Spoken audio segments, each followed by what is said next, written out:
log on to TAJ's portal without necessarily having what we call a e-service, a raised e-service log on. So this will allow you to select this option here, make non-log on payment. It would then allow you to select the account type that you're making the payment to, as well as the tier that you're making the payment to, the period, and certain other information. And this would be applicable where persons don't have an e-service login as yet and they want to make a payment to their tax account, or if they want somebody else to make that payment to their e-service login and that person does not have access via the system to their e-service login. So that is the first option to making payments for business taxes. The other option, another option is also via credit card, and this is via managing their e-service account. So the option that says file returns, pay taxes, and or access account available on the portal will allow customers to log in to TAJ's portal, provided that they have e-service access. And just to add to that, e-service access, if they do not have it currently, if they do not have it currently, they will be able to make an application for e-service online, and that application will be processed and approved, and then the person would get this e-service access. The the e-service access would allow you to have direct access to your accounts. So it would allow you to file your returns. It would allow you to make payments. It allow you to see the balances on those accounts and other services that we offer. And I'll go to some of the services that we offer and indicate some of them that are available via e-services. So there's a request to kind of run back through some of the items that I went through based on the challenges in terms of connectivity. So what I will do is do a little run through of some of the options that I went through before. So let's go back to some of the slides that so let's kind of just do a refresher for persons who heard, and for persons who weren't hearing, then they'll be able to appreciate a little bit more. So we have TAJ's portal login, and that is a requirement to make a payment online on TAJ's website. And depending on the payment that you're making, you will also require raise e-service registration. So the portal login will allow you to make certain payments, so like property tax, pay for traffic ticket. So one of the consideration is what payment is intended to be made and what is the method of payment. Is it direct funds transfer? Is it credit card? Is it electronic check? So all of that would need to be considered in making the payment. The the options available on the portal without a e-service login would be credit card options. So one of the first options that is available on the portal is property tax payment, and this would require the persons to add their valuation number as well as things like the strata number if applicable. If not applicable, they put zero. They would also select the period that they're making the property tax payment to. So generally for now, it's 2021, 22. It would populate the balance there. And once it populates the balance for this period, they can save it to their card. If they have multiple periods that they're owing for, the system allows them to select that period. So you can go all the way back to, I think, maybe as early as 2014 or some earlier periods. You'll be able to select the period, and if there are balances there, you would be able to see that balance that is available. If each of these periods is $0, you would be able to see that. So depending on what period you're paying for, you select the period, it will populate the amount, and then you can go ahead, add it to your cart or your daily tax total, and then you can go ahead and pay using a credit card. When that payment is made, a receipt will be emailed to you, as well as a payment advice. A receipt is also made available at the end of the payment on the website too, to allow you to print that receipt.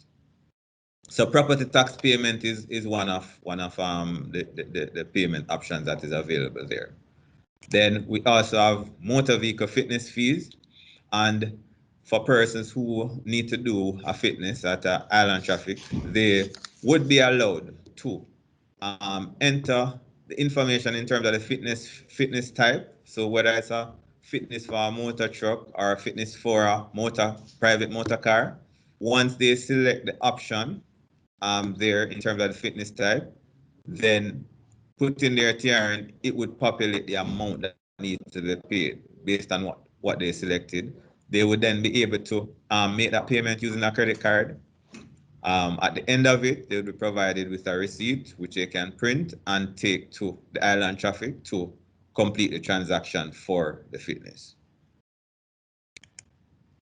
There's also traffic ticket payment, and traffic ticket payment, once a individual is issued a traffic ticket, they can go to TAJ's website and make the payment. And a thing to note is that it might be delayed in getting to TAJ's website because this information reads directly from information coming from Ministry of National Security.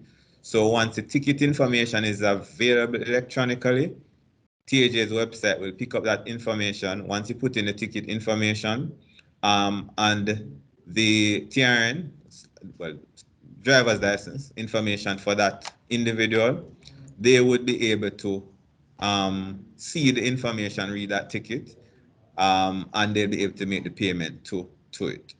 I said it might be delayed a few days. So if you get the ticket today, it might be taking a few days before your seat available there.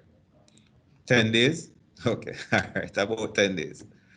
All right, so that is it for traffic ticket, but normally it is there at some point before the due date.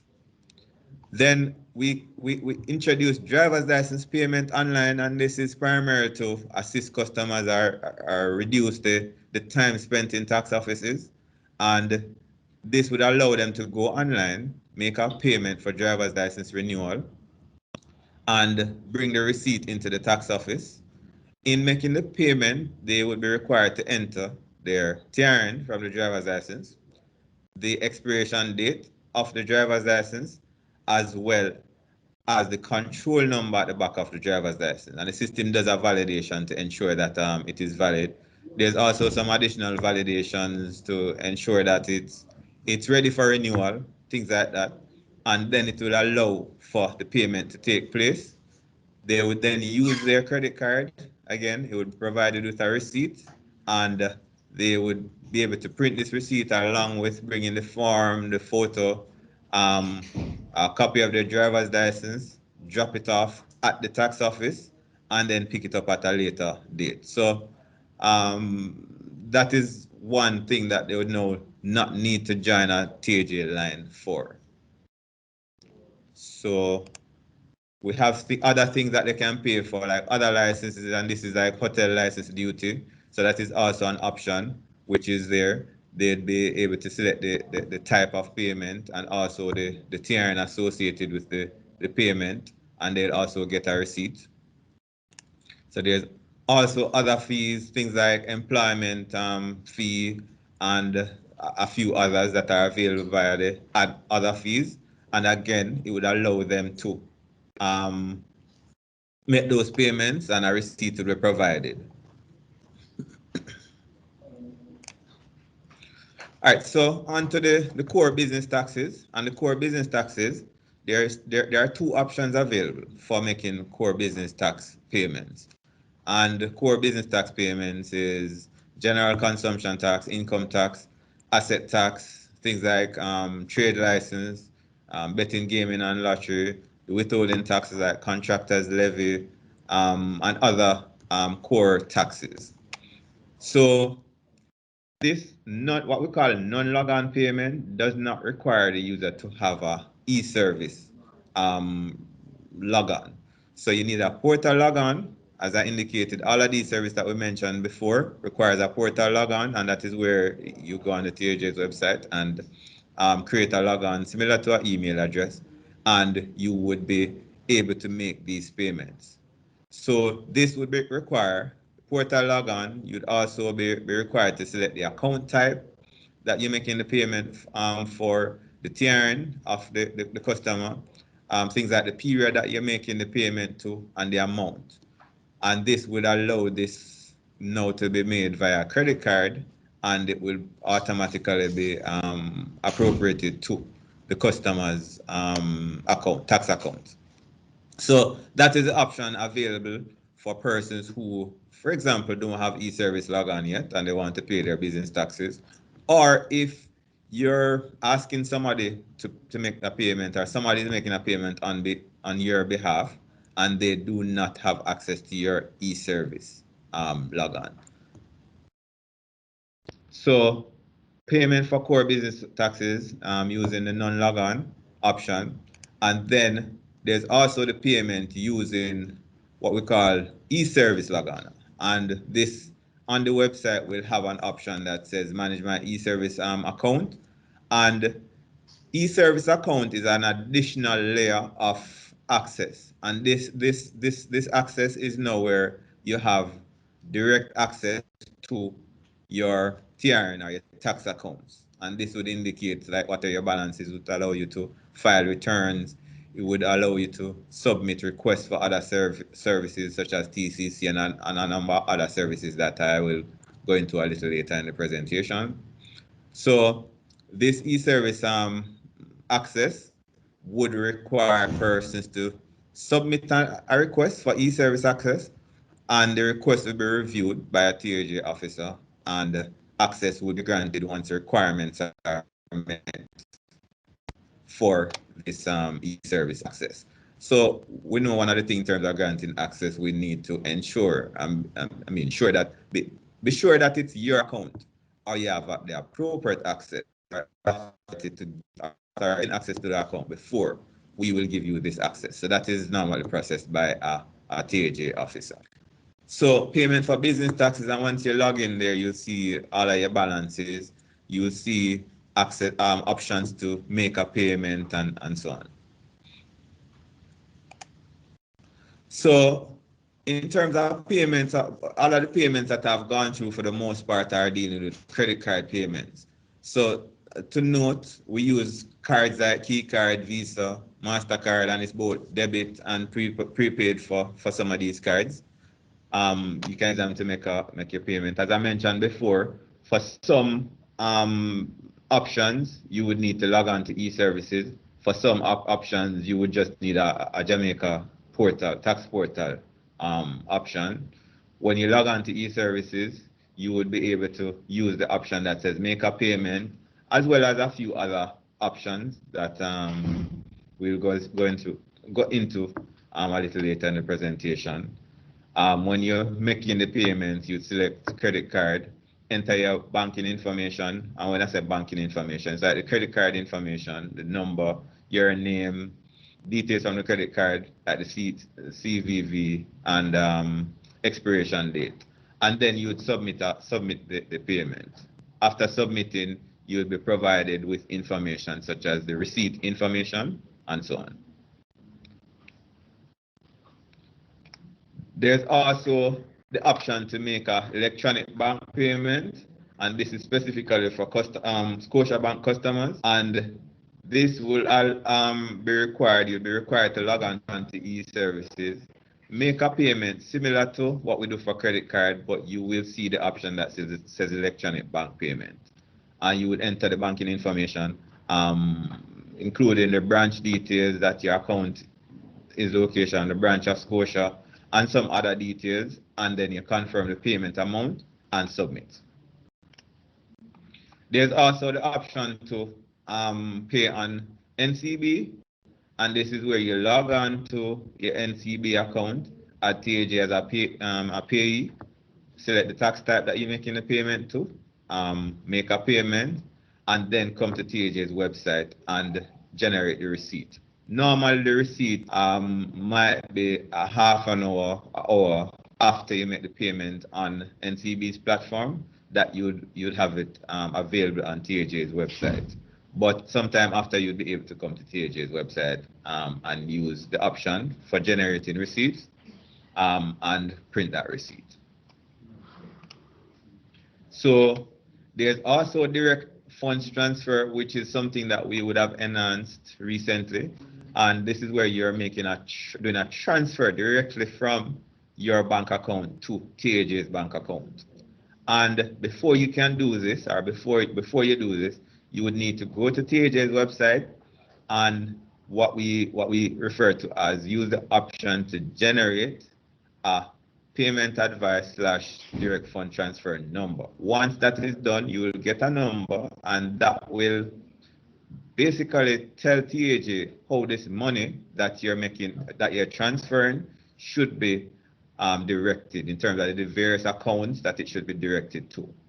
So when you generate that payment advice / direct funds transfer number, you would then go to your bank account, do your transfer to TAJ's bank account, and the information really transfer in terms of TAJ bank account is available on our website. So you put in that information just like how you're transferring to anybody else and make the transfer, and in the memo field you would then indicate the DFT number so we can appropriate accordingly when it gets to us.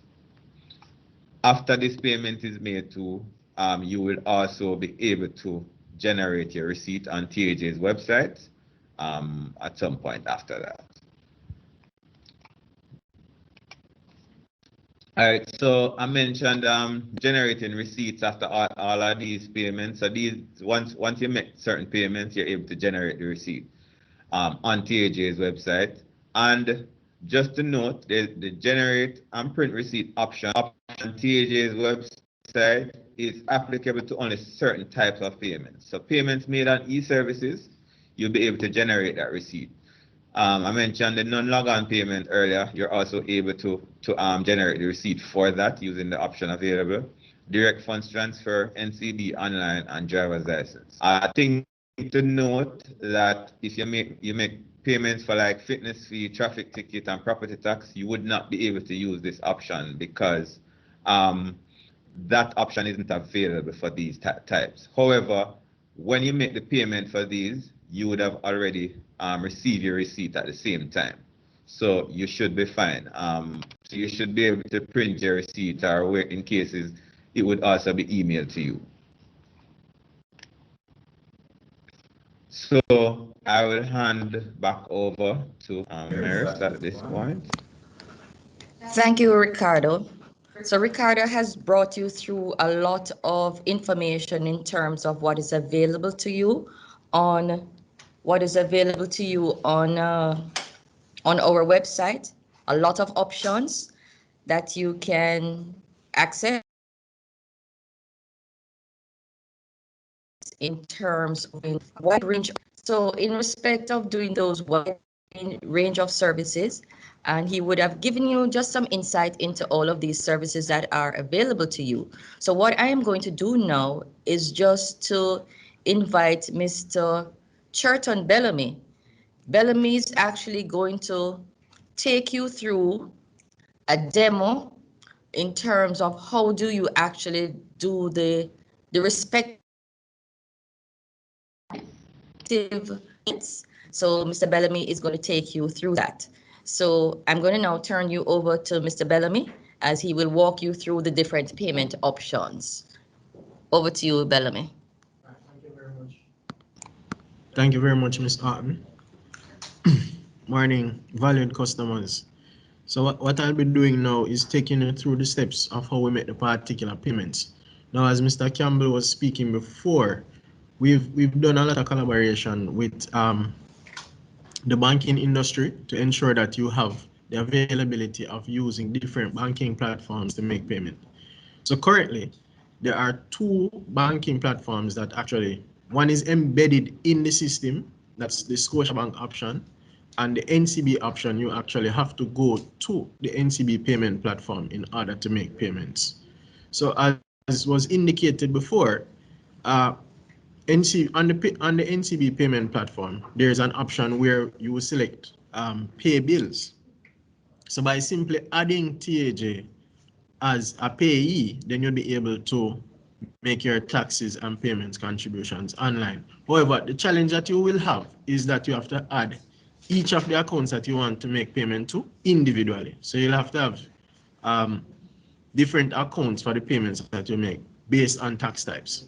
So that's the only challenge I foresee generally where the NCB payment platform is concerned. But otherwise than that, you'll be able to complete all the payment options there as well. All right, so what I'll be taking you through now is using the e-service platform. So as Mr. Campbell had alluded to earlier, there are functions that we refer to as non-log-on validation functions. Simply by creating an account on the tax administration website, you'll be able to complete those payments. So those include traffic tickets, property taxes. But in order to complete core business tax transactions such as general consumption tax, income tax, education tax, those tax types, then you have to get an e-service functionality, which enables you to interact with core business functions. So when you log in, generally this is the page that you will see via making payments on the e-service platform. It will tell you your log on alerts, and there's an option to the top right that says I want to, and it displays an array of functions that we want to complete, but we're focusing on the payments today. So for example, I'm making my statutory payments and I go in. I have two options. I can either go to the option directly under the I want to functionality that says make multiple payments.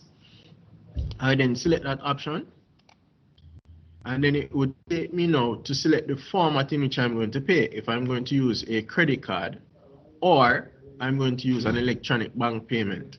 Now we're going to focus on the credit card option first, and then we're going to go to the electronic bank payment functionality. So once you've selected credit card payment, it will then take you to the page whereby you will be able to select the particular balances that you want to pay. Now on this page, it automatically defaults to periodic balances. So there are basically what you'd have to do is to just select which balances you want to pay. Once you've confirmed the balances and indicate the types of payment. Now, a functionality that we worked very hard on in creating this platform was to give you the ability to be able to direct payments as you require. So as a result of that, there are different payment types. So the most prevalent ones generally used are return payment and payment for other liabilities. Now, design the direction behind these payments actually direct the money to exactly what the client wants it to do. So essentially, if somebody were to be making a statutory payment, they would select the option that says payment for return. What that would do is to ensure that when the money gets to the account, it automatically clears all the obligation to that particular statutory obligation for the month, and then thereafter address any subsequent obligation. Payment for other liability satisfies a home ledger period first, clearing any obligations, that is return obligation, interest penalties, and then subsequently would allocate outside of the ledger if there are any other outstanding obligations. So let's get back to the steps when using a credit card to make payments through the e-service facility. So once we have selected the account by default, we have put in the payment types and we have chosen whether or not we're going to pay the entire obligation or we're going to just pay portions of it. Then we are able to make those selections. Then we simply select confirm. Now, one of the things that we want to articulate about the payment platform itself is that what we have attempted to do is provide as much information as possible, what you require before you start the process. So generally what we like to tell our clients is that you should take a moment just to read the information, the instructions, so that you'll be better guided because most of the time it provides like incisively the information that you're going to require once you're going to attempt to make this payment.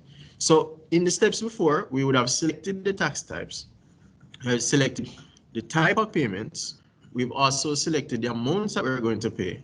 We are now going to the page now to confirm that the amounts are in fact those amounts that we would have wanted to pay.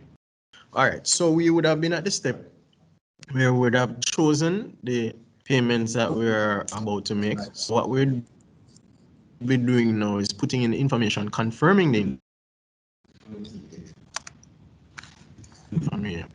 So the screen display gives you a breakout of the tax registration type, the filing periods, and the payment type. So what it's doing is giving you greater control, because basically you are now in total observation of what it is that you're going to pay before you make the next step. Going on to the next step, you can ask for confirmation of your part. It asks for email address. Well, most of this information will be already populated.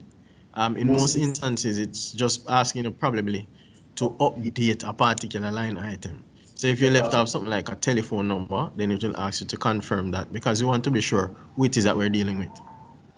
Once we go next, it tells us the overall amount that we're paying. And one thing to note, if you notice, we made sure to put this information in red. Please verify that the information above is correct. So confirm, confirm, confirm. What we want to ensure is that if before you make the payment, the information is confirmed. So no discrepancies. Once we would have made that confirmation, it would then take to our pay gate, where you're now able to enter the credit card information and do the confirmation. Once the payment is made, you'll then be redirected to our website, where you'll be able to print your receipt. All right. So we're now going to show you the electronic bank payment option. And currently, this option is only used by our Scotia account holders. So firstly, it gives you a list of accounts, the particular balances, and the particular periods. So you're able to select the periods from the drop down itself, or the particular accounts. You'll be able to select the particular tax types that you want to pay, and then make the selection as to the amounts and the particular periods. So you have to complete the payment channel information, tell us which bank. Well, by virtue of what we just discussed before, it is in fact Scotia, but you have to provide us with the bank account type. The routing number will be automatically filled in based on the branch that you selected, and then you confirm by putting in your account number. Now, once that information is inputted, it will also ask you if it is that you want to save this information to use for making payment in the future in relation to this particular tax type. So once it is saved, then you don't want to go through this particular process. You'll simply be able to select the particular account and continue to make your payments. Once we've confirmed the information, it shows us all the details, asks us if we want to use this particular account again, and it asks us if we want to pay an entire balance or an amount that we would have put in, and we can confirm this amount. It then asks us, one of the primary things that we put in, it asks you continually to confirm and to confirm and to confirm, to ensure that we're not processing anything that you don't desire. All right, so we were at the final step. All right, so let me just do a run through. So what we were doing a while ago, we were using the facility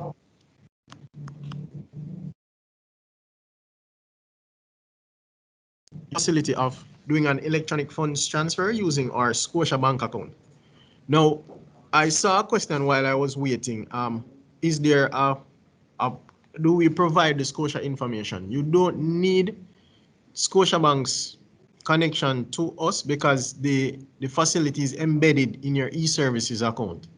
So you don't need to be looking for TAJ's account. Once you're logged into your e-services account and you've selected the electronic fund transfer option, then it will automatically ask take you through the steps so that you can put in, as you'll be looking at the PowerPoint presentation now on your screen, you'll be seeing that it is requesting your banking information as a client.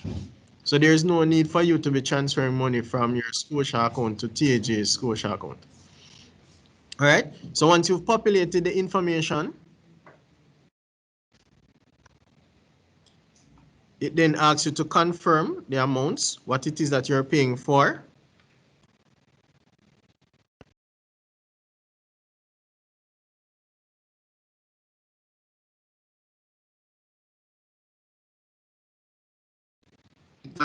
In your Scotia bank account. And then it actually gives you a receipt option or confirmation of the payment from this screen. So if you're looking at it now, you'll be seeing that it indicates the tax type. It tells you which account to use and the amount. And you also have the option to print this screen as well. Now, the last functionality that we want to show you on the e-service platform is the creation of the direct funds transfer number, the DFTN. Now, the direct funds transfer number payment advice was designed to replace those, for those of you that used to do direct banking, where you had to download a direct banking payment advice and email it over to us. This functionality was created to replace that.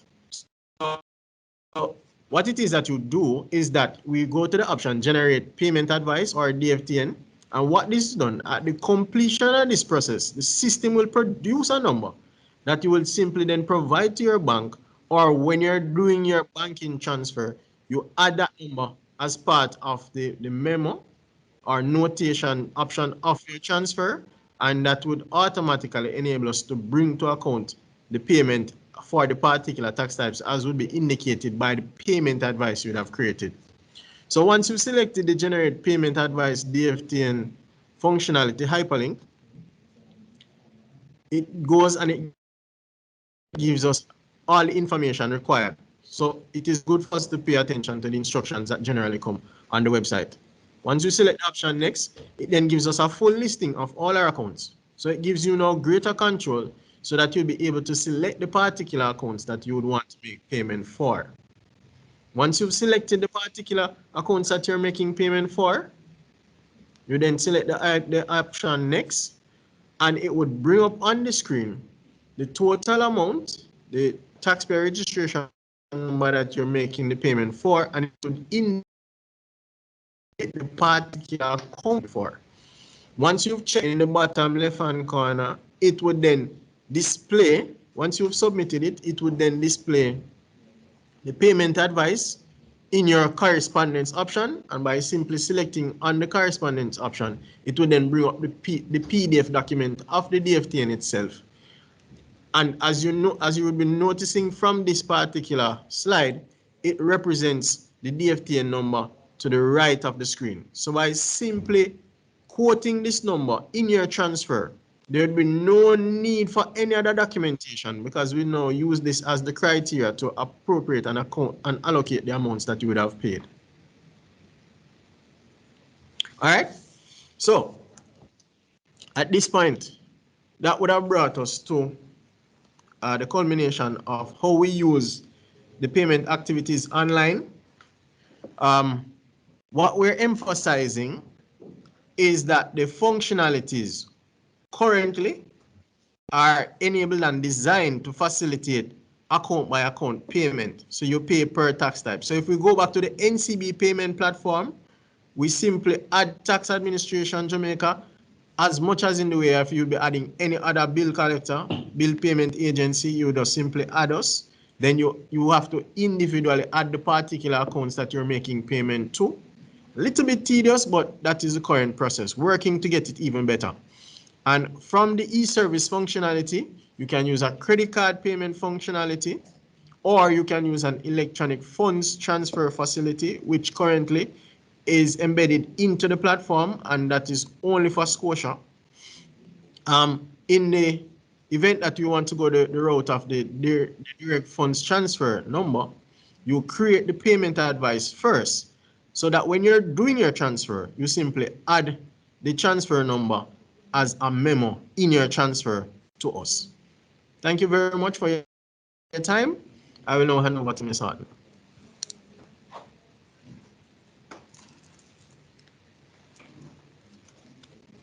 Thank you so much, Mr. Bellamy.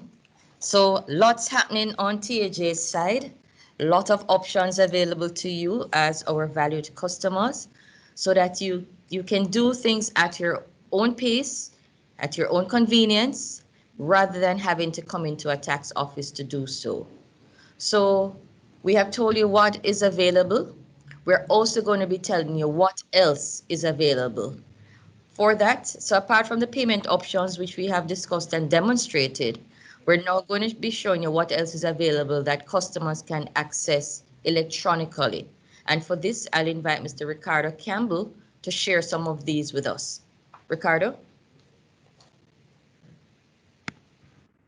Thank you again, Ms. Han. So there's a few things that I'll go through in terms of options of additional options available. So going back to e-service functionality. So these options are generally only available for customers who have e-service access to their account in rates. So one of the first option that you, or one of the primary option that you have available, and I noticed a couple TCC questions earlier, you can apply for a tax compliance certificate online. So you can make this application, a TAJ person will review, and they will approve / reject, depending on the situation in the account.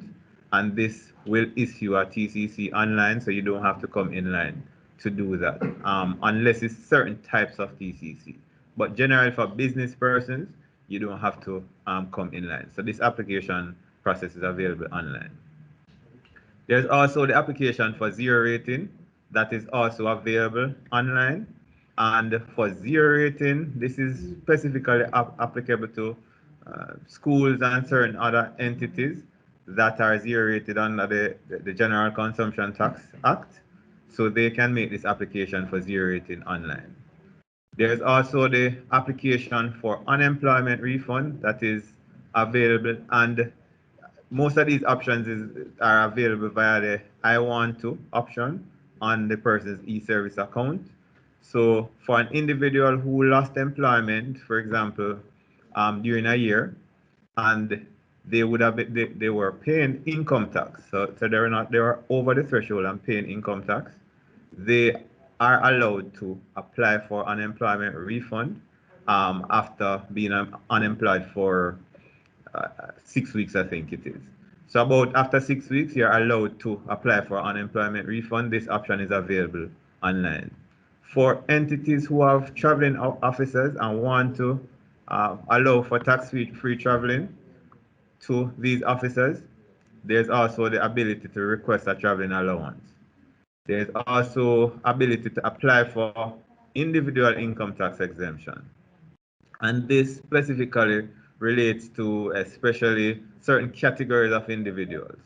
So individuals such as persons like pensioners, persons over a certain age, sales agents, and a few other categories of persons can apply for individual income tax exemption on e-services. There's also the ability to apply for specified services exemption, and this is where persons are should be exempted from withholding tax on specified services, and this is based on certain categories or certain criteria that is met by that person, so that person is able to make that application online. The person can also suffer manufacturers who are, I mean, for which GCT deferment is applicable, they can also make this application via their e-service account. There's also a group of persons who would want to file their income tax for accounting periods outside of the January to December accounting period. For that scenario, they are required to request permission from the Commissioner General, and that option is also available online for customers to submit that request. There is also the option to object to a tax assessment. So if you're assessed for a specific tax amount, and based on your opinion, you think you were incorrectly assessed, then you have the ability to object to this tax assessment via an option that is available on the online account. There is also the generate payment advice, which we had looked at earlier. There's also the generate statement of accounts. So generating statement of accounts is available. So for example, if you want to get a general idea of how your payments have been applied, how your obligations have been associated to different periods across your account, you can go on our e-service platform to generate the statement of account. This would be now available via the correspondence tab on e-services, and this would allow you to view all of the payments and how they're appropriated to the various accounts. There's also the ability to track driver's license, and this is where you dropped off your driver's license within the office, and you want to know if it's ready or what stage in the process it is currently. So there's an option there to track that, and that doesn't require e-service access. That you will be able to access via the what we call the non-logon or just a portal logon. There's also a register for TRN branch. So if as an entity or as an individual, you have some locations out there other than the main location of the business, and you want to register these branches, there's also option available via your e-service account to submit this request to TAJ. You can also schedule an advisor visit, and this is a option available via the portal without necessarily having an e-service account. So you can actually schedule that visit by submitting a request on TAJ's website. I know we've gone through a few things, and there's a host of different options available on TAJ's website. But what I encourage persons to do is have a look at our how-to guides. So that is available via one of the tabs on our website, and you'll see a tab indicating how to. It will have a general guide to most of the processes that we do, most of the options that we have available. How do you use these options that are available to you? So the how-to guide section is a very important role, and that will also save you the need to necessarily call TAJ for information in most cases, because if you look at the guides, it would most likely answer most of the questions in terms of these online processes or options. What's new? So, as you know, TAJ is on a mission to expand, giving our valued customers more options. So we have stepped up the drive in facing the growing needs of the impact and the impact of the pandemic. So we are evolving based on the needs of our customers. So I'm going to also present to you a few other options that we have coming up. So, well, some options we have coming up and some that we've implemented recently. So what's new? We have implemented recently, and this is in March 2021, TCC auto renewal, the TCC auto renewal process. And this is where whenever your TCC is about to expire, a system check is done to see if you're actually compliant. And in cases where you're compliant and you're issued a multi-purpose TCC before, in addition to a few other criteria, then it will automatically issue a new TCC without you having to make an application. So the system will check the compliance status to see if there are any payment arrangement. It will issue a gold TCC or a special TCC or open TCC. Well, a gold or open TCC generally, depending on your compliance status and how long you have been compliant. After it is completed, a web message will be sent to you indicating that your TCC your TCC has been auto-renewed.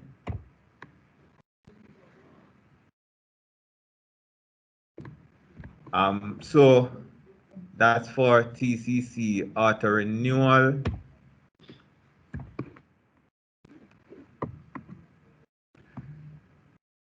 Customers can also now apply for GCT registration online, and this was implemented in April.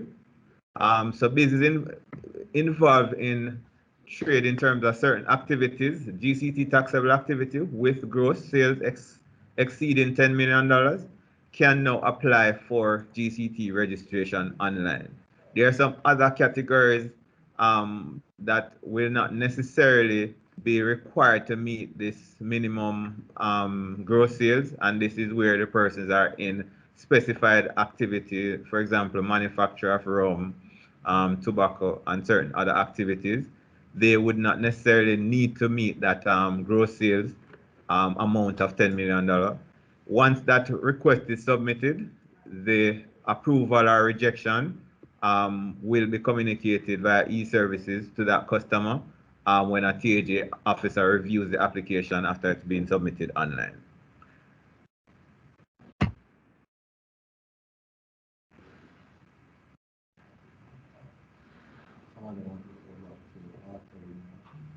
Okay. So auto renewal of TCC. So just going over, so it was implemented in March 2021. It's for multi-purpose TCCs. If you had a multi-purpose TCC before, it will auto-renew provided that you meet certain criteria, which in general, it includes your returns. You can't have any overdue returns. You can't have any overdue payments. You must be trading, which means that your returns, your recent returns must indicate that there's some trading activity. And some other criteria around that. So generally, so like a month before expiration, at that point, the system will start checking to see if you're compliant. And if you're compliant, then it will issue a new TCC. So that is what the auto renewal thing is doing now.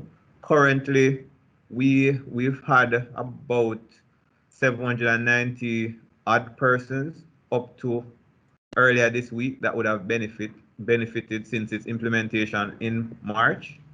So that is generally what TCC auto renewal is doing right now.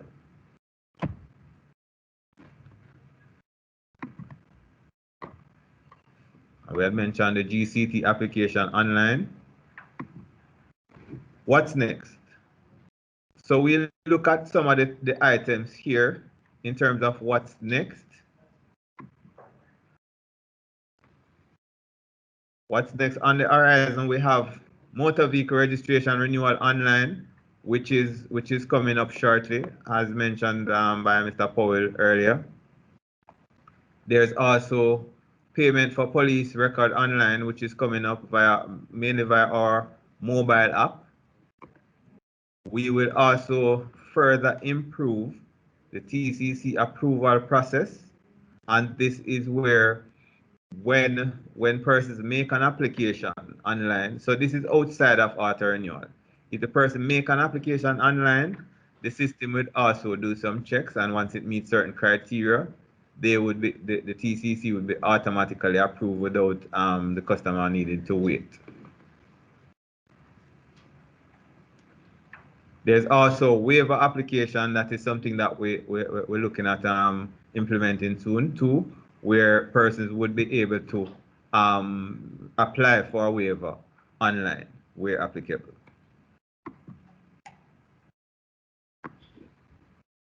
There's also one of the items that we're introducing soon, and which is an enhancement to our enterprise portal, and this change will bring a new look and feel to TAJ's website, so it will make it easier to navigate. I know one of the challenges that some persons have with the portal currently is that they will create a logon and then sometime after they might forget and not sure what what's the logon that they use. We're also enhancing to allow for sign on using email address. So once you know your email address that you had used to sign up, you would be able to navigate. I mean, use that email address to log on. There will also be the option for newsletter subscription, so where you can subscribe to certain newsletters, and that will allow you to get information or alerts when newsletters are available. And also it will be compatible with more browsers. And the enhancement to the enterprise portal should be ready by the end of the third quarter, which is December. So that's a general idea of what we have next coming up. So I will hand over back to Anton for. Thank you, Ricardo.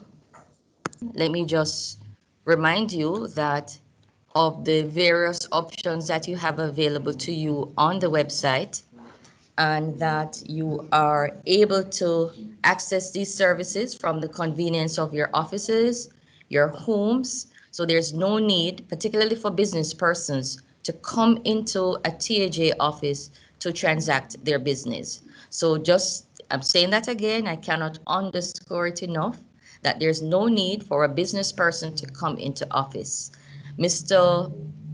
Campbell had referred you to having an e-services account to do certain of the transactions.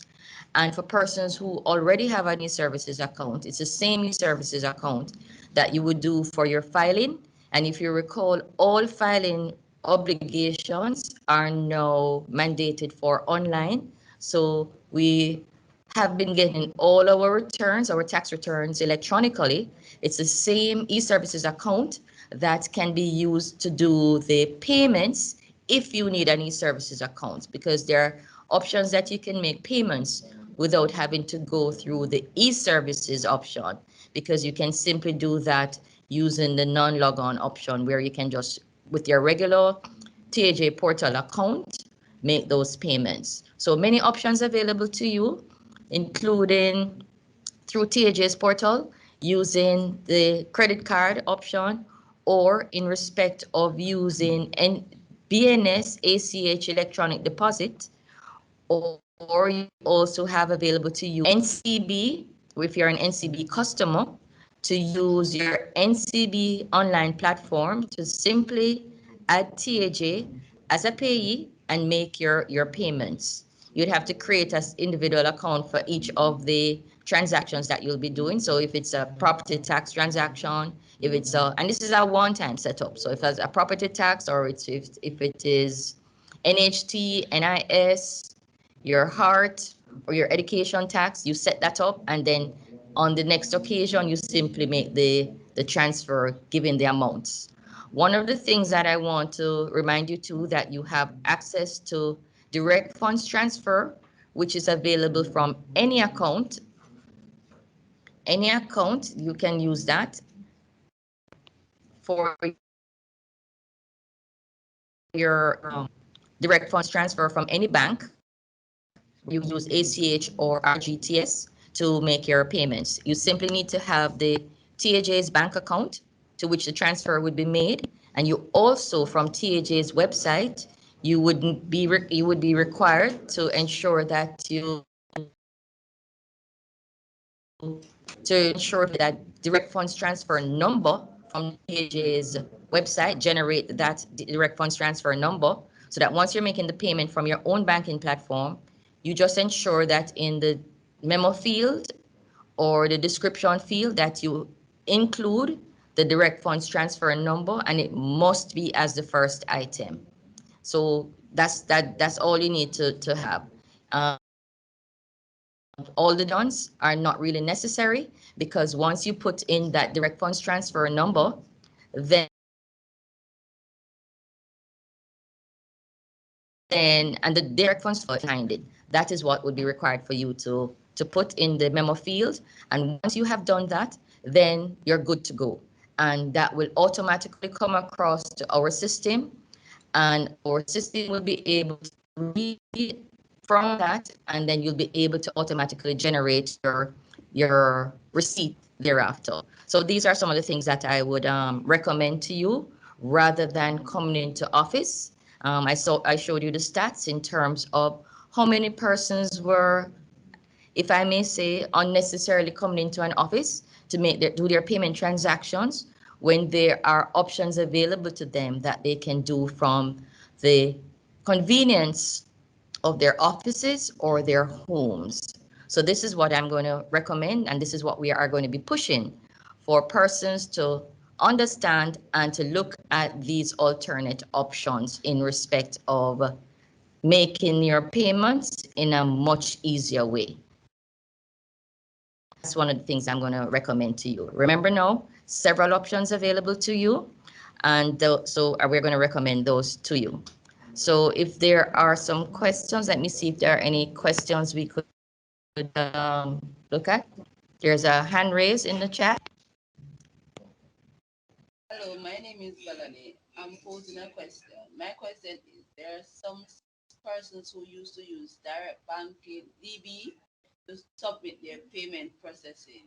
Do we still have to do that? All right, so thanks for the question. That's Veloni would ask a question. Veloni, yes.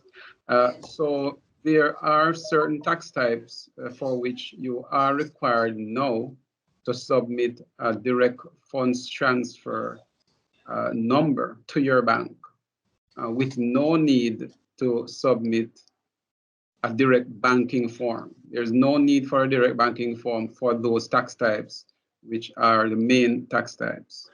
The only other tax type for which you may need to do a direct banking form would be property tax, for example, as a main tax that we collect. So pretty much all taxes, once you're transferring funds to our bank account, you need to go onto TAJ's portal, to your portal account, and produce a direct funds transfer number through the payment advice, and place that number in the transfer with the bank in what we call the memo field or the remarks field as a first item.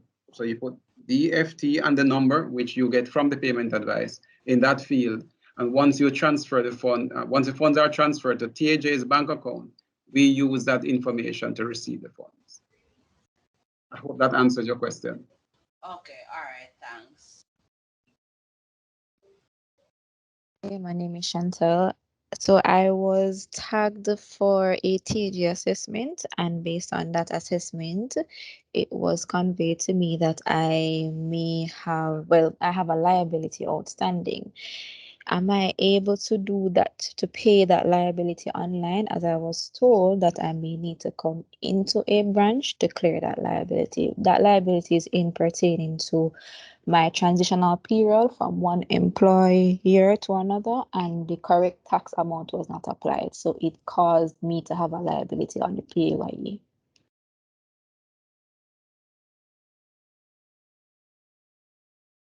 Dawn, would you like to take that question? There is a question that I want to ask you. Sure. You said there was a mishap between the two employers. Right. The tax that is deducted is due. Is it that you have an overpayment? You had underpaid? Yes, the PAYE was underpaid for the year 2019.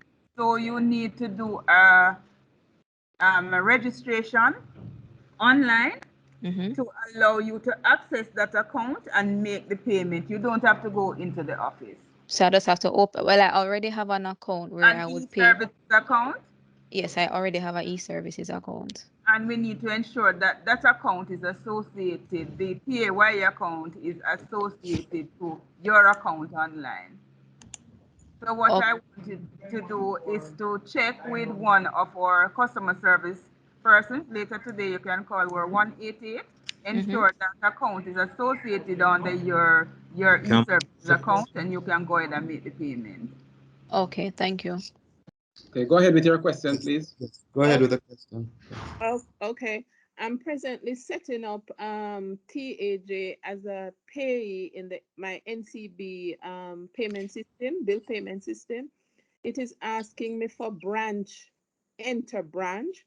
I'm wondering if that's associated with the tax office branches. It says a maximum of 4 characters. All right, so that branch is the branch of your TRN. Normally, if you have a sole proprietorship or a business with a branch, that branch is related to the TRN. For an individual, the branch number would be 0. Well, it's for a company. So if you have a branch of the company, then you'd put the branch of the company there. So if you take note of your TRN taxpayer registration number, if that number has a branch of it, then you would put that branch number. If it does not have a branch, then you use 0.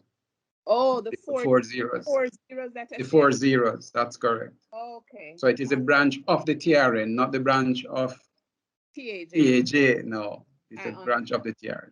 And the account type, the options are customer and property. I'm thinking it's Right. customer. Right. So property would be for property tax, and customer would relate to anything to do with TRN.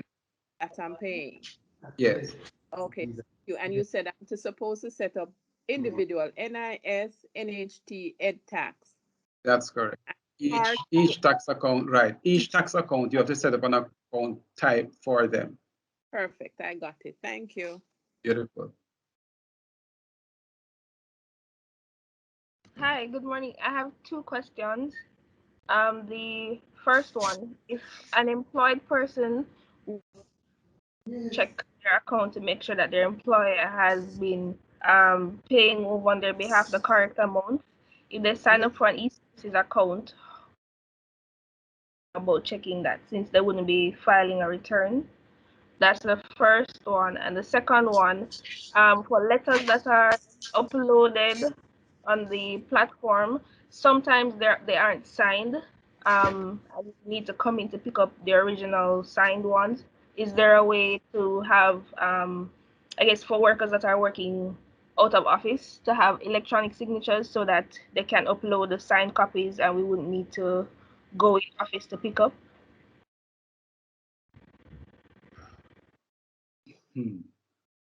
I'm wondering whether or not you could repeat the first question, and let's see who could answer that one.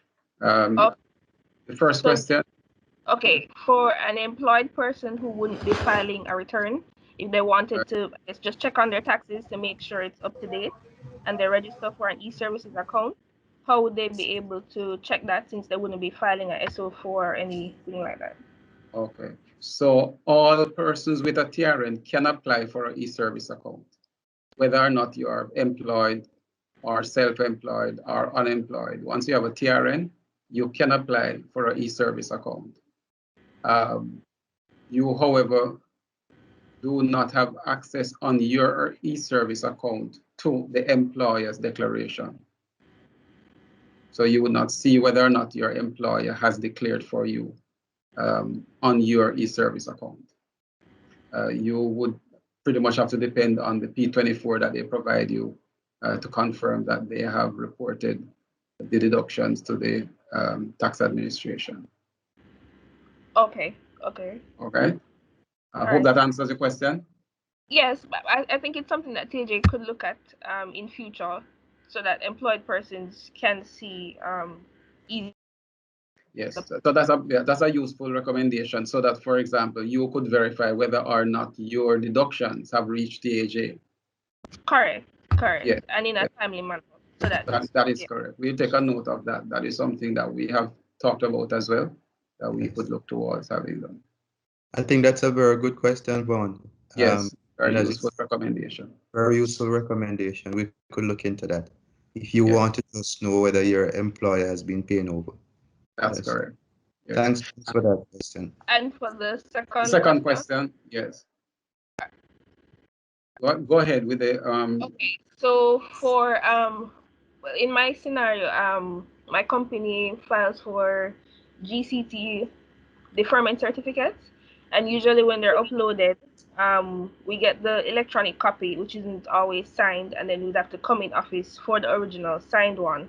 So I'm asking if there's a way to have whether online signatures or something like that, so that we don't have to come in office to get a signed copy. All right. I think, Dave, I'm suspecting that we need to take this one offline and probably get back to you on it. Yes. But the intention, TAJ is moving away from physical paper. What we would really prefer for example, deferment, is that the persons who are using the deferment document would validate it against TAJ rather than ask you for the paper. And so we'll need to have the dialogue with our partners, stakeholders who are asking for, say, the deferment certificate, as to why they're asking you for the paper one, when in fact there ought to be some sort of system-to-system service that would allow for them not to ask you to provide them with the deferment document. So we will, maybe we could take a look at that to talk with customs or anybody else who is asking for it. That we should not have to require you to come in to pick up a paper. Yeah. Yes. Okay, noted. Thank you. Rightly so, we would want to engage some of our stakeholders on that one, Vaughn. Yes, certainly. Yes. Dawn's hand is up. Dawn, you want to? Yes. We have a number. Sorry, Kimberly who asked the question, can she make contact with our customer care person as it relates to setting up her e-services account? At our Yes, 188 tax help. That's correct. Just call 188 tax help and they will guide her through the process. Yes. Right. I think Carol Crooks is next, and then Miss Kelly, and we could take it in that order, Vaughn, in light of the hands I'm seeing. Certainly. Yes. Carol, you want to go ahead?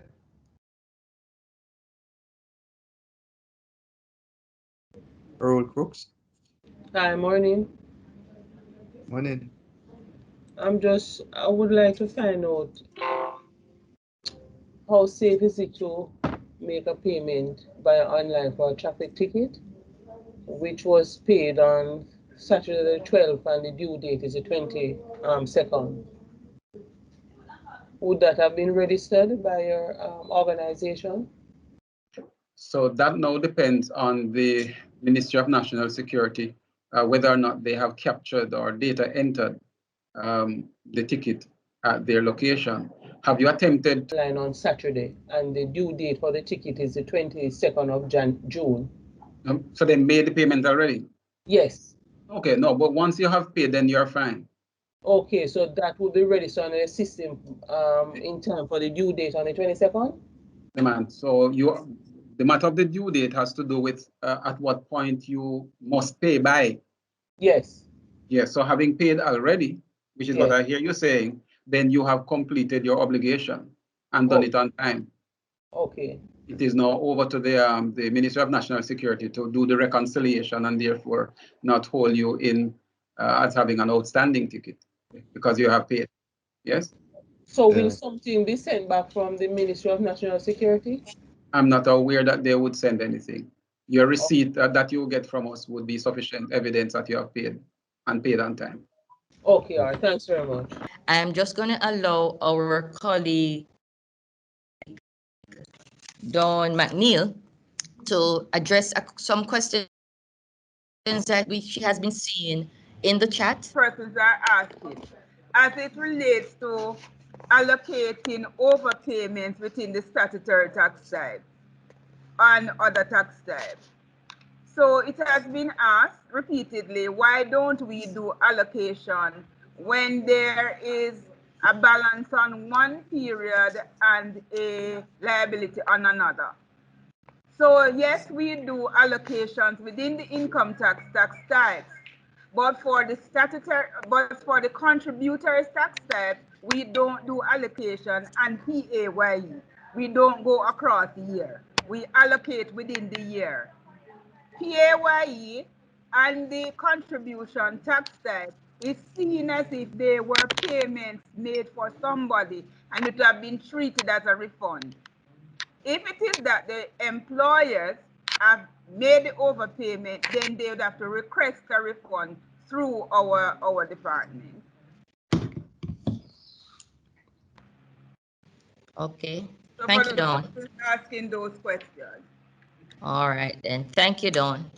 Yeah. All right. So in terms of the questions, I am going to recognize Carol Crooks, who you may open your mic and ask your question.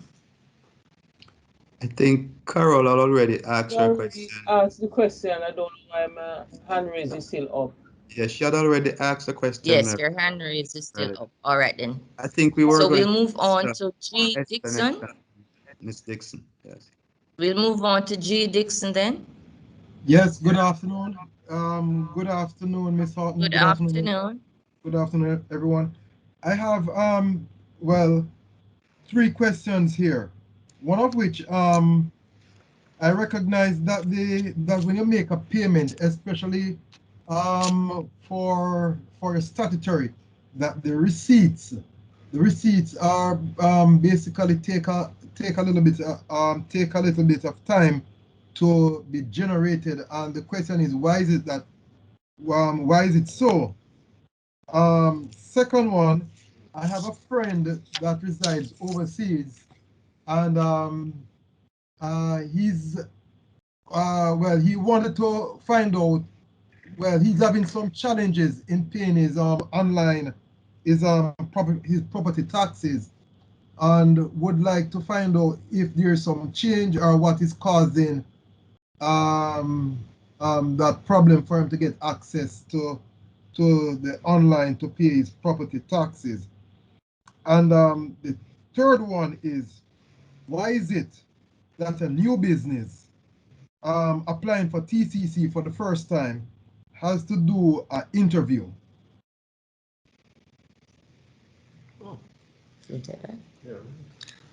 All right. Thank you for those questions, Mr. Dixon. And I'll take them 3, 2, 1. Okay. So in terms of the new business, I will just ask Mr. Bellamy to take that question. Yes, sorry, I didn't get Dixon, your name. Dixon. Mr. Dixon. Yes. Yes, so the preliminary interview for the new business, let's just backtrack a little bit. Is the new business a sole proprietorship? No, partnership. Partnership? Yes. Okay, well, that's pretty much the same kind of thing, because what we'll be doing is recognizing each of the individual partners. So the reason for the interview is to establish what are the business responsibilities of each of the partners. So say for now, the tax compliance certificate is saying to everybody that you're going to be doing a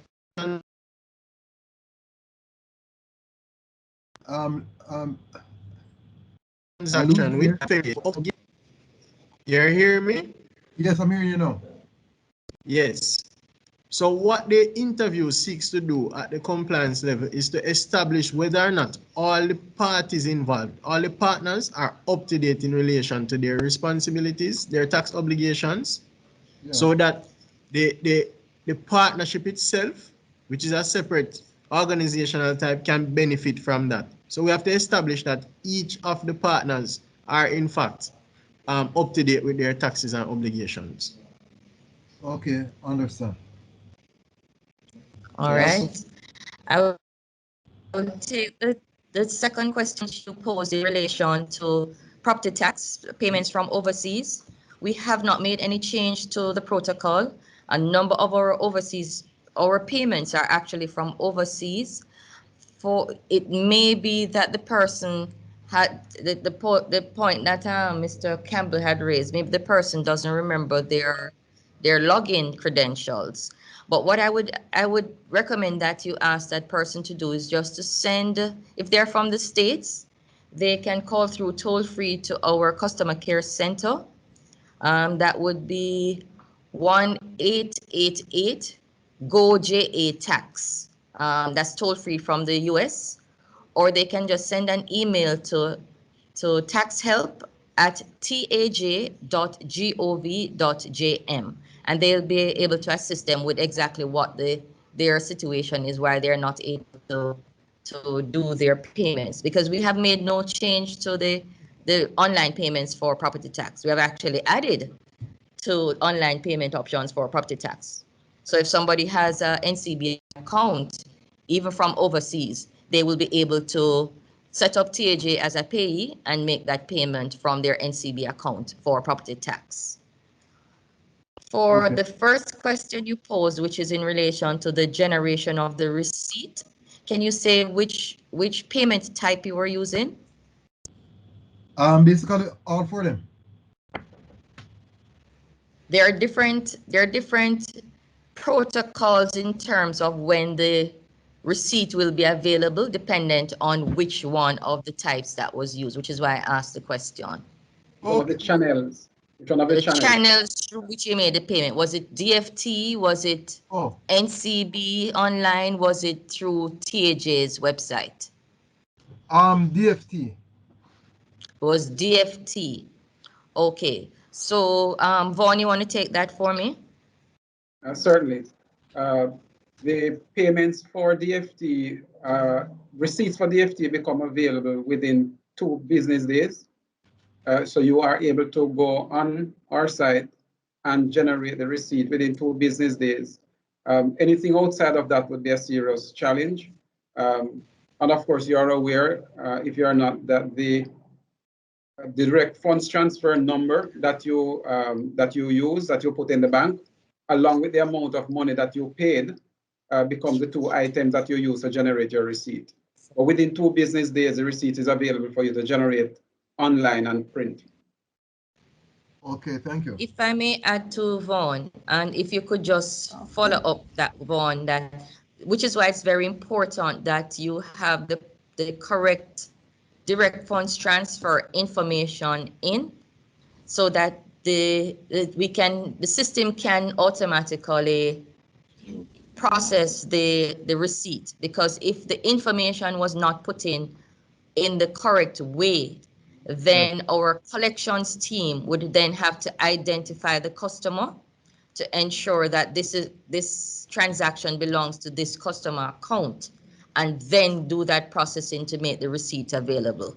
So it's very important, and I'm going to just repeat that for the DFT, ensure that you generate that DFTN from TAJ's website.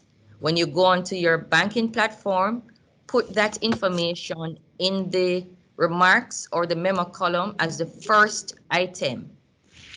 So I know some persons use that for their narrative as to why they're doing this payment, but make the DFT the very first items, because some of the banks, they actually drop off the information after certain amounts of characters. So if you have the DFT first, we will be able to automatically pick up what it is, and then your receipt will be automatically be available for print within 48 business hours. So that's what I'm going to encourage persons to do. So sometimes the delay is because of how the information has come across to us.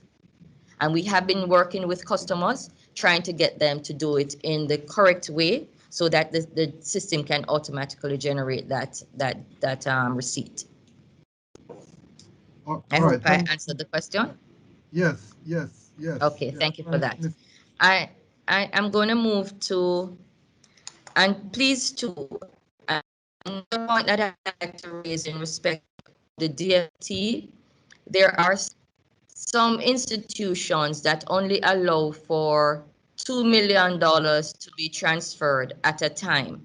Let's say you're using ACH, but your tax bill may be $10 million. What we would ask you to do in that instance is to generate 5 DFTs, each of them with $2 million on it, and then you do the transfer in those tranches, because the DFT needs to match what is being transferred. So I hope you understood that. That's very important. Again, let me repeat that. Your DFT and your transfer amount must match. So if you're paying a $10 million bill, but your bank only allows for $2 million at a time, then generate 5 different DFTs. to add up to that $10 million. And I think I saw a question in the chat earlier where somebody was out by some cents. It's important to have the exact amount, or it is not going to come across automatically, and then our collections team will then have to get that list from the bank, go through it, try to match, try to contact the customer to ensure that it belongs to that customer. So very important in terms of the DFT. But the DFT seems to be one of the preferred methods now, and I encourage persons to use that, right? So I'm now going to recognize Anthea Carnegie. You may unmute your mic and ask your question. Hi, good afternoon. Can you hear Next me? would be Brian. Yes, I'm hearing you loud and clear. Go ahead. Okay, wonderful. Yes, I'm hearing you loud and clear. Go ahead. My question is, if a registered company and a registered business, they're assigned the same TRN number, how do I go about filing individually for them? I'm not sure I'm getting you clearly because I'm hearing some sound in your background. Is it any better? A little, yes. Go again. Right, so I'm saying if I have a registered company and a registered business, sole proprietor, and they both are assigned the same TRN number, how do I go about filing individually for them? Registered limited liability company and a registered self-employed has the same TRN. Is that what you're saying? Yes, that's exactly what I'm saying. That does not sound possible because there's a different set of numbers for a limited liability company as opposed to a self-employed. What could happen, however, is that if you have several businesses as a self-employed person, you can have a separate extension, meaning you'd have a branch number for the different businesses. So it's the same. The first set of numbers would be the same, but then there are 4 digits after, which we call our branch number. So that's something that I would really love to have one of the taxpayer education persons take that offline, because that's not how you have described it is not possible in the system. Okay. All right. All right. Thank you. You're welcome. Brian, you may unmute and pose your question. Yes, you're hearing me? I'm hearing you loud and clear, Brian. Go Okay, right great. All right. So, what is the procedure and requirement for changing email and phone number on the system?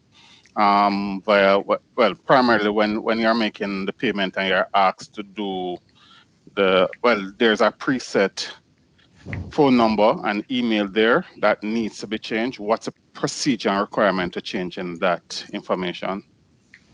All right, if there I'll are ask changes. Mr. Bellamy to take that question. All right, Brian, there are 2 ways you can update the information. So you can either call in to your customer service agent, or you can contact the taxpayer education unit at the revenue service center that is closest to you.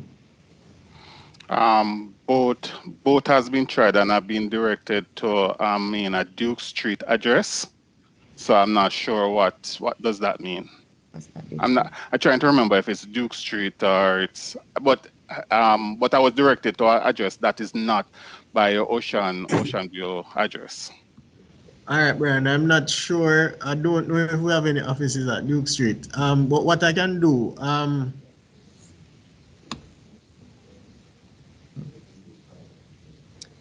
right, so you can also do the functionality is also available online. So from your e-services account, you're hearing me, Brian? Yes, I'm hearing. I just mute myself just so as not to disturb you guys. That's different. All right. Brian. Yes. What we're going to do, we want to reach out to you offline outside of this session so that we can have this matter addressed. because the All right, no, functionality is available online as well, but we'd want to take you through the steps.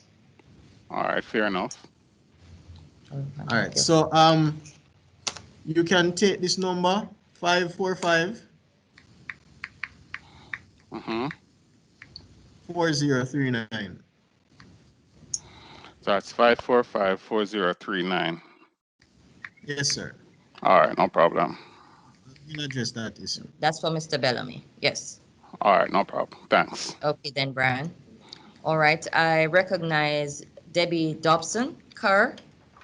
You may unmute your mic and pose your question.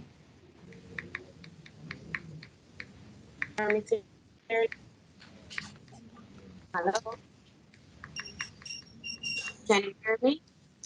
Not very well. Let me try again. All right, I I'm hearing am you much concerned better we now. are trying to find trying to find out if you can apply for a GCT status letter online with your portal. Let me ask our Mr. Ricardo Campbell to take that, if you can apply for a GCT status letter online.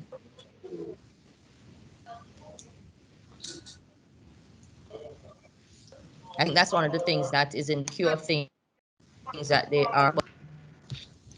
No, currently we don't have that option available for Okay. application of a status letter online. Okay, thank you. You're welcome. I would like to take Blondell. Blondell, you can unmute your mic and pose the question. Sorry, good afternoon. My one is really a TRN question. So it's for the company. I cannot locate the TRN document that I got. How do I go about getting a new one without going to the tax office? Oh, without going to the tax office. Well, That's the it's a challenge for a social company. distancing thing.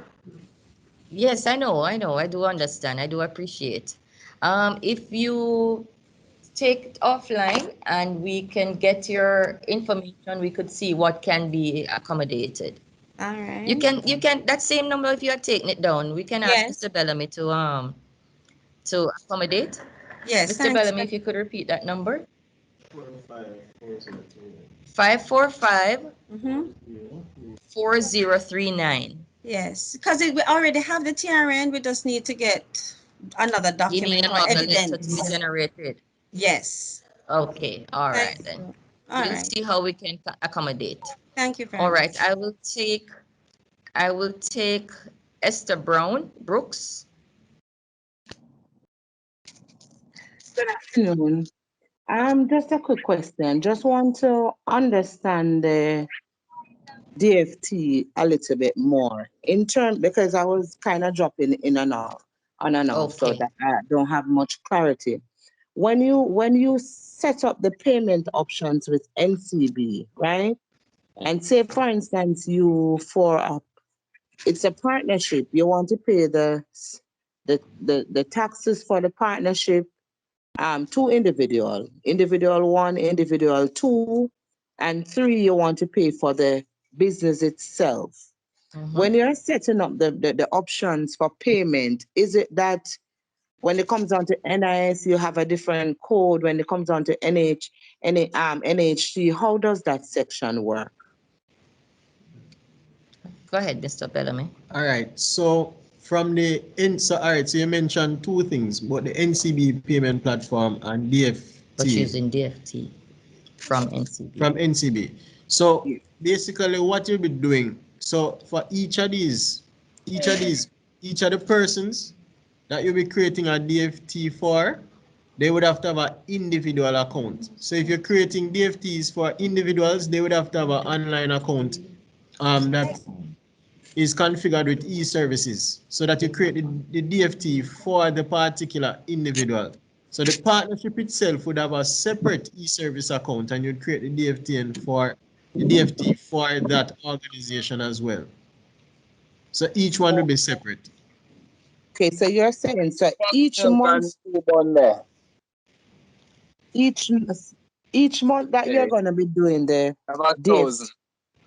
DFT payment, I would have to generate a payment advice on the each e-services account. Yes, ma'am.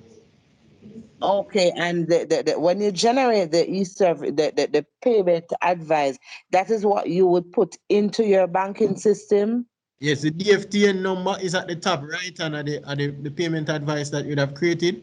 So you put that into the memo or the notes line when you're doing your transfer. And that's all you need to put in. So it has the letters DFT and a string of numbers. Put all of that in the memo section. Okay. Mary, Yes, Vaughn. I think I just want us to be very clear with her, because I got the impression that she was also thinking about bill payment. Yes, the bill payment. All right. And so we want to be clear on that. All right. So there are two different things. Yes, so let's clarify that we heard that bill payment does not need a payment advice or a DFTN. For bill payment, you need to set up the accounts on NCB, and to set up the account, each TRN for each tax type will be a separate account that you set up. What we call a payee account. Okay. So each pay. Remember that DFT is one payment option, bill payment is a separate payment option, and the two of them don't cross. Oh, that is correct. They don't cross. They're treated with separately. Okay, Separate I'm understanding this now, because I was thinking that, okay, when you are adding bill payment and you say, okay, for instance, you say Esther NIS, you would have to have a number to put in, then you have Esther Ed Tax, a number to put in. No. Oh, all right. So for bill pay, let's go over it again. For bill pay, when you go onto bill pay on your NCB online banking platform, you will look into the payee drop down, and you can set up TAJ. So you'll see Tax Administration Jamaica in there. You set up Tax Administration Jamaica as one of your payees.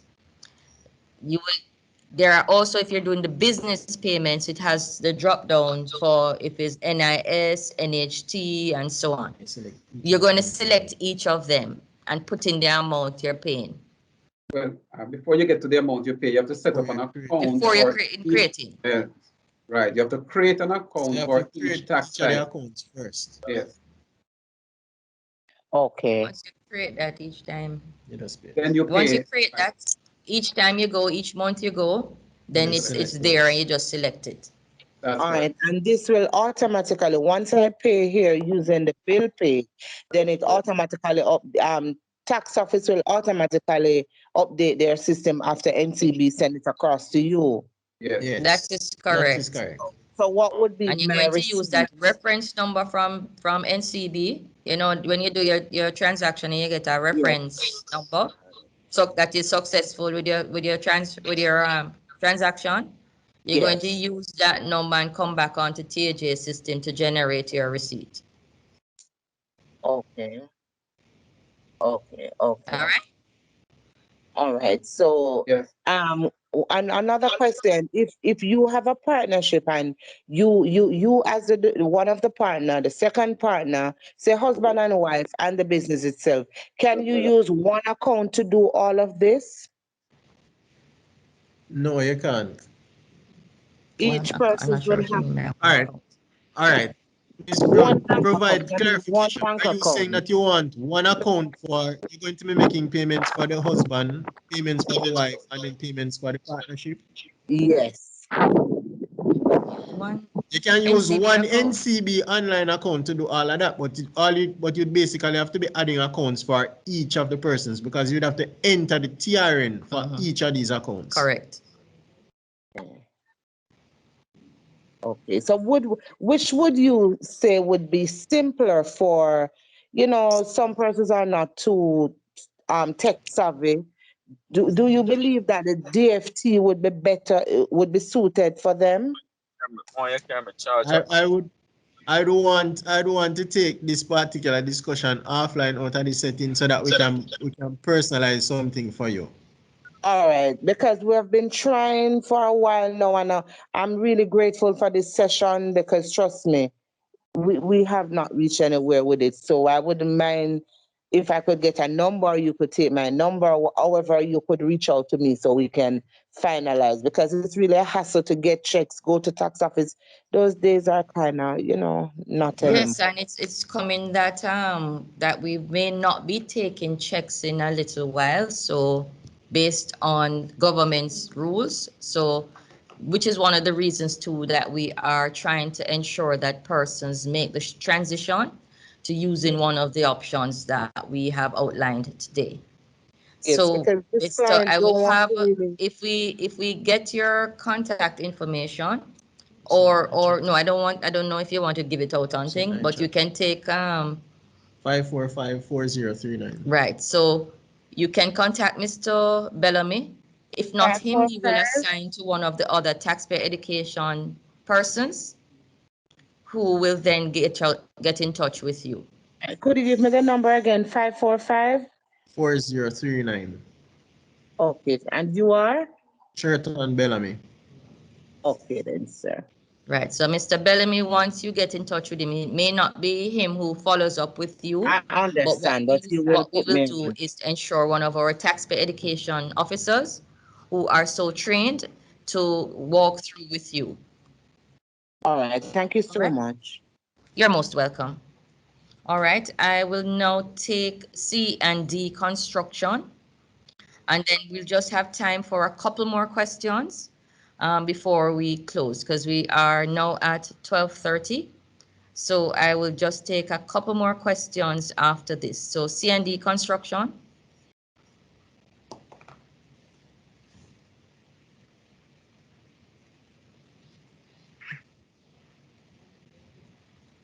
C&D construction. Please unmute your mic and. Yes, are you right. hearing me? I'm hearing you now. Thank you. Okay. All right. So when you return your SO1, at the end of the paper that is being printed, there's a name and signature that is required, right? How do you go about to change that name? Because there's one that would have been set into the TAJ system, and I would like to change the name. Yeah. Okay. How would you can that be done online? Because I've been trying and I haven't seen any option where that can be done. All right. So the signature and the name that you're seeing there is the signature name that would have been associated with the logon that would have been created to manage your online process.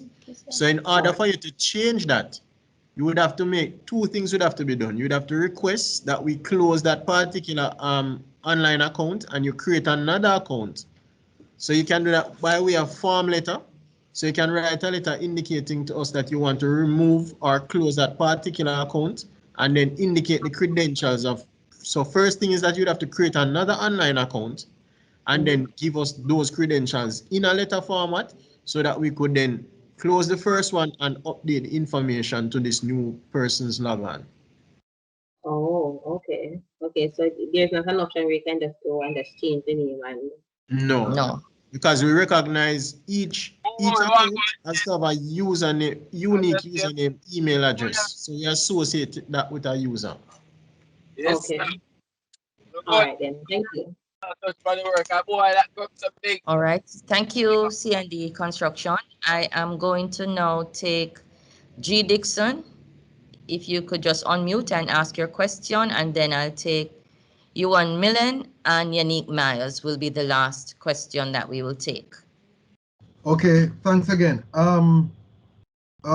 This one has to do with users on the platform. So for example, in my company here, how is it that I can separate the level of accessibility to users of the company tax portal? All right, Mr. Dixon, we want to take, I think I gave him a number already. We want to take this one off. Sir? No, I think you gave 5454039. Yes. Correct. Yes. When you speak with him, just We'll address that one as well. yes. All right. Thanks much. You're You're welcome. welcome. You and Milan?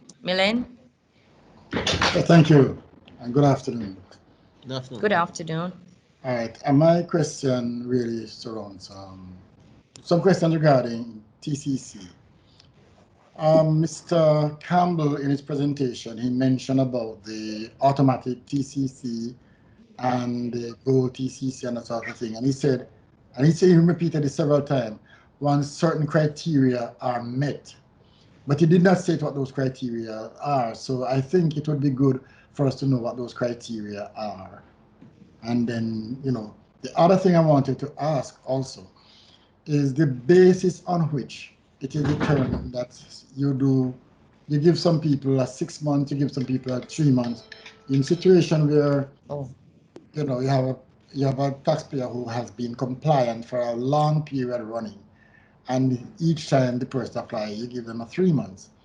You have others which you give a 6 months, and there seem not to be any particular pattern in deciding how you decide to give one 6 months as against giving another 3 months. I'd like you to speak to those. Okay. So some of the criteria indicated some. I maybe not didn't go through all of them, but some of the primary criteria for auto renewal is where you don't have any outstanding returns. One, two, you don't have any outstanding payments. Also, you don't have any so the returns that would have been filed for income tax would be indicating that you're trading. So it's not like you're continuing to file nil returns. So those are the three main criteria. In terms of whether or not, Can I so have a this follow-up to auto that? renewal process will only give you TCC for a period of a year. Okay. Yes. So can I have a follow-up to that? Go ahead, Mr. Milan. In the cases where, for instance, you have a taxpayer who has been compliant, they got NHT and NIS clearance, and then, every year you have to go through the same process. While the returns are all filed with returns are all filed with the TAJ. So, for instance, if I got a clearance last year from NIS and NHT, all my payments are made through the TAJ, and my annual return is done through the TAJ, is done through the TAJ.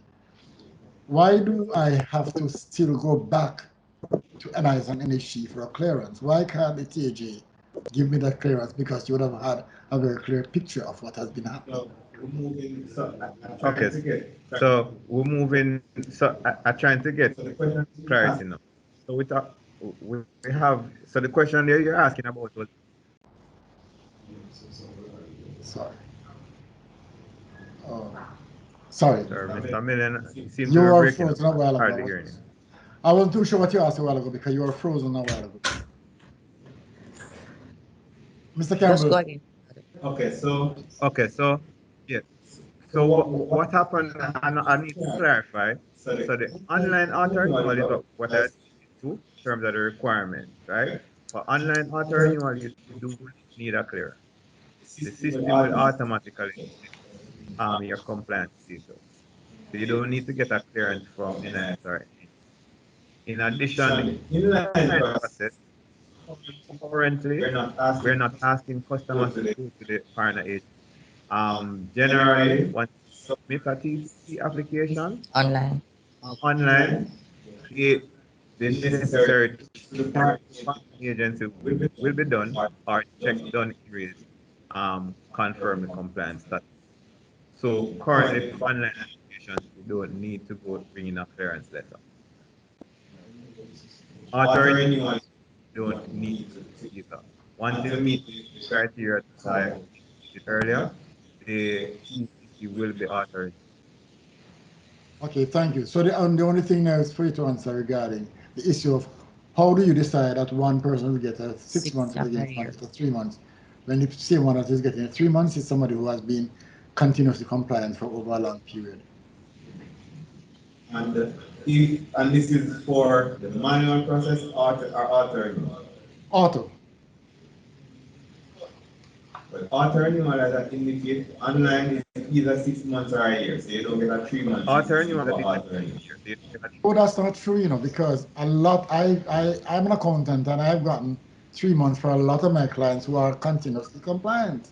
And they're online. Where you go into office and apply Auto online. renewal, sir? Not for auto No, renewal. no, well, I mean, auto is just coming in. I've not gotten any auto yet, but I'm talking about making okay. application online for TCC renewal. Or For online clients who have been applications. continuously compliant, and they get 3 months.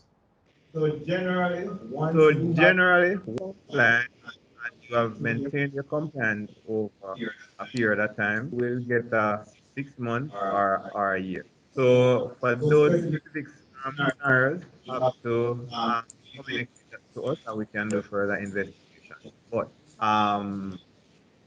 for that, generally compliance are 1 year. Okay, so thank you. Do you finish with the report? Hope that answers. Okay, Mr. Millen. All right, the final question is from Yannick Myers. May open your mic and go ahead. Hi, good afternoon, everyone. So my question is, are you guys hearing me? Hearing you loud and clear. All right. So I'll go ahead. My question is on the bill payment section, step 2 of 3, where you add the payee. There is a requirement for branch, which is 4 to 4 characters, and we must enter branch here. What is the branch that we should put here? I was listening out for that question, All right, so the branch number that is required on the NCB bill pay. Platform, right. Yes, it actually, and even you will see it on TAJ's website as well, and on certain other transaction pages. Right. The branch number that it is requiring is the TRN branch number. It has nothing to do with a TAJ office. It's the customer's TRN number. So all of us, our TRN numbers, there are some 4 digits that are added on to your 9-digit number. If you are a business that has branches, you may have a branch in Montego Bay, you have one in Kingston, you have one in Mandeville. Each of those branches would be a 001, 002, 003. That's the branch number of the entity. So that is what is required. If you don't have a branch, the 000, 4 zeros is what you would put in. Okay. All right. That's my question. That's your question. Okay. Yes. All right. Thank you. You're most welcome. And I'd just like to again thank everybody for participating in the Q&A. And of course, we have, even after the session, we have our taxpayer education teams. If you're a large taxpayer, your client relationship managers, persons are available to take calls. There is our customer care center that persons can call through to, but I will share with you those informations in a little while. But before I go any further, there is a poll that has been put in the chat. I'm just going to invite persons to respond to the poll, and so that we could just get some feedback from you. So before I close too, I am just going to share with you a few reminders before we close out the session. And in terms of those reminders that I would like to leave with you, let me just remind you that there are a number of things that you have available to you. There are some processes that have been changed. One such is our online payment for driver's license renewal. And these reminders I'm giving you based on questions that we get repeatedly from customers. So our online payment for driver's license renewal, you can make your payment. You can drive on that receipt for 60 days. That has been arranged with the police. So you drive with the expired driver's license or the current driver's license along with your receipt for 60 days. But what you'll do to get the license renewed is that you would package that receipt, which you would print from our website, the passport picture, and you don't need to have that signed. complete the application form, which is available on our website. You can just download it from our website. And you also need a copy of the current or the expired driver's license. Package all of those four things, package them, drop them off at the tax office of your choice. No wait to drop off. You just simply go, indicate that you're dropping it off, and you drop that off. You can actually log on to our website to check on the status of that process to see where it is, and then you can pick up once the system tells you that it's available for pickup. It takes about 14 days, sorry, 20 days. In a maximum of 20 days, the license will be ready, and that's regardless of which one of the sites you had dropped it off, because not all our offices actually produce driver's license. So some of them we have to send them into a location that does the prints. So, but in 20 days, regardless, it will be ready. There is also our TAJ mobile app, which actually allows you to have tax on the go, right in the palm of your hands for certain transactions. So your fitness fee, traffic ticket, property tax, which are some of our biggest transaction drivers, can actually be done using the mobile app. It's currently just available to Android users in the Google Play Store. So you can download it and use that. We will be adding the police record later as soon as we have that available to us. And that's something that we're actively working on just now. Want to remind you too that we have started month-end Saturday openings at select locations. We have about 6 or 7 of them that will be opened on Saturdays. We started that since the start of this fiscal year, so April month end, and we did that again May month end. So the next one will be the June month end that we will be opened at our select offices. So I put that to you. It facilitates your busy month-end transactions, especially your motor vehicle registration certificate. Those can be done on those month-end Saturdays where you go to those specific locations. We usually open one in each region so that we are spread across the country for all our customers. And of course, COVID-19 protocols apply. The next thing that we have is in respect of alternate payment channels. Let me just remind you that as you saw throughout the presentation, that we have alternate payment channels that you can opt to use, and we encourage you to use them. Look to see which one works best for you and choose. Choose an alternate without having to visit a tax office. So just as a reminder, there is a TAJ website that you can use either credit card payment or a card that has credit card features, or for our BNS customers, you can use the direct deposit, which is really an electronic check that can be done on the TAJ's platform, or there is NCB online banking, as well as your direct funds transfer. So there are 4 distinct payment types or payment channels that are available to you that we are recommending that you look at using those options. And as I close, let me just remind you too that we are available. TAJ has become much more social, so you can contact us through our customer care center, which is 888 tax help or 888-829-4357, or you can reach us through email by contacting us using taxhelp@taj.gov.jm or communications@taj.gov.jm, or you can reach out to us through our website, and our website has a lot of information. Mr. Campbell spoke to you about the how-tos that are available on our website, and there's a lot of information that's available to you there. Even in respect of the DFT, there is a DFT information hub that we have available on the website. So I encourage you to look at that and get some more information about the DFT so that you can look at that as one of the viable options for you to make your payments.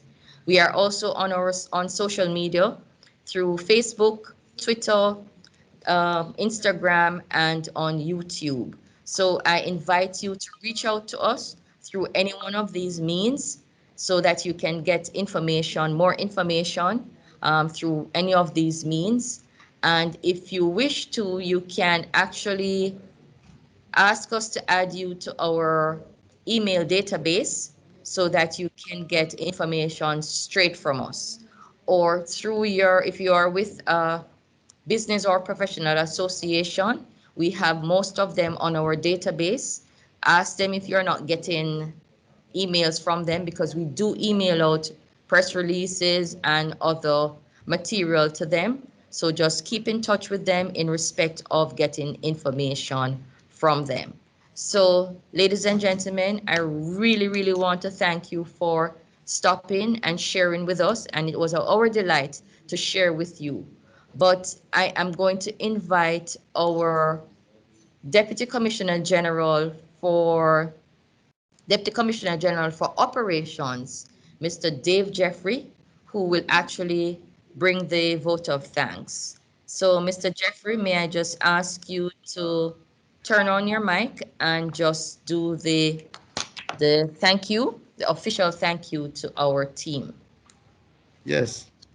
Thank you. Thank you so much, Maris, for that. Thank you, all the representatives we have had. What a lovely session. What a lovely seminar we have had on the topic, Discover the Convenience of TAJ Online.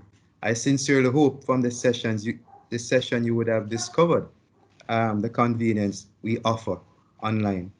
It is my task to just say thanks to all the persons who have made this webinar a success. And I want to start by thanking our Chief Corporate Communication Officer, Maris Horton, who has lead with the session today, and for the excellent job being done also in the capacity of moderator for the program. Very special thanks to our Commissioner General, who spoke at the beginning of the session. Some of you would have seen our Commissioner General's presentation, Mr. Ainsley Powell. I want to thank you so much, CG. We want to thank also our presenters, and this session could not be possible without the excellent presenters we had. We had Mr. Ricardo Campbell, who gave some insight on how to navigate on our website, and who spoke also on some of the new services that we are now offering here at TAJ Online. Mr. Churton Bellamy, I want to thank him so much. He went through the payment demo, just a demonstration of how you can navigate yourself in making payments online.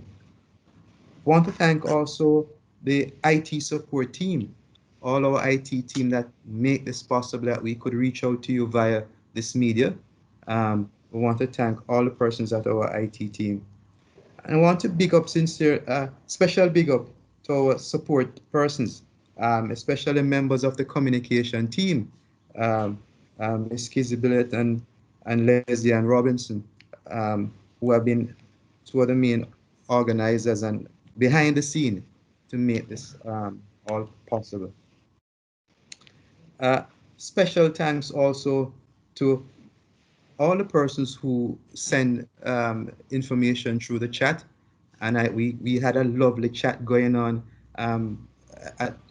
Constantly there were questions being asked and being acknowledged, and so I want to thank the team that has been responding to some of the chat questions.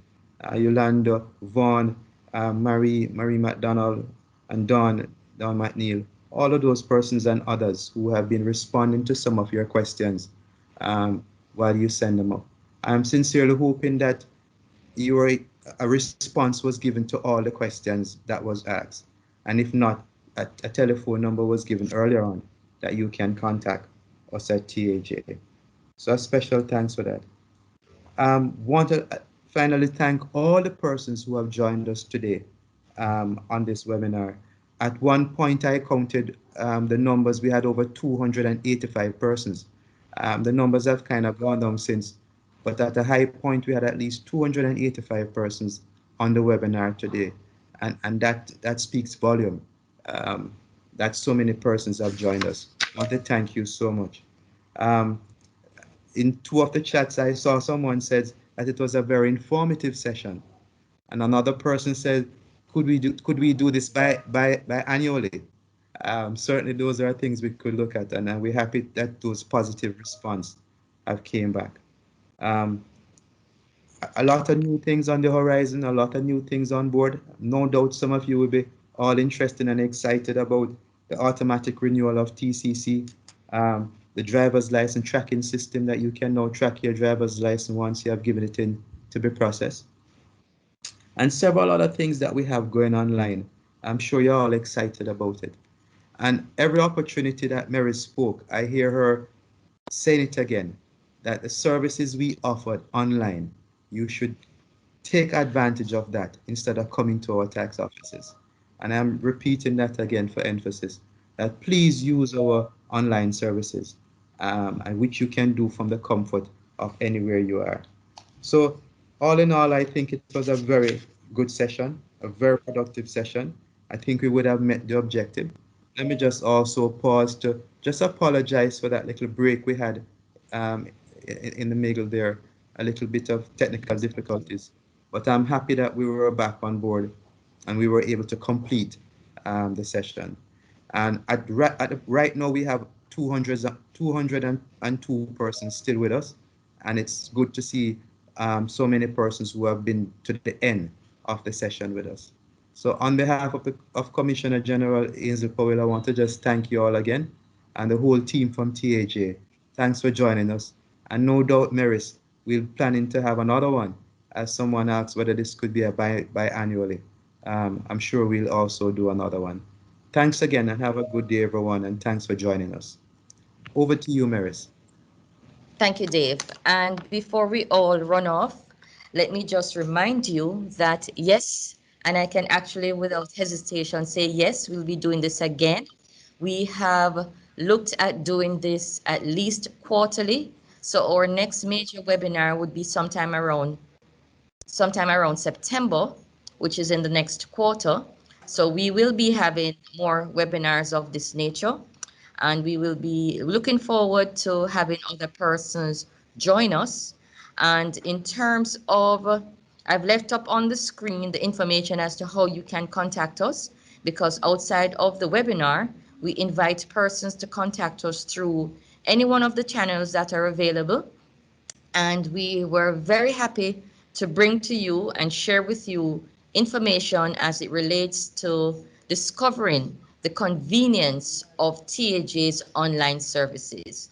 And I do encourage all of you not to keep this information to yourself, but to share it with your colleagues, your friends, your family, whomever you come into contact with, that they can actually take advantage of using TAJ's online services, because it makes it much easier, much more convenient for them, and makes them keep safe in this COVID environment. So ladies and gentlemen, again, let me again say thank you for joining us, and it was our absolute delight to share with you today. Have a wonderful rest of week and do keep safe. Signing out now.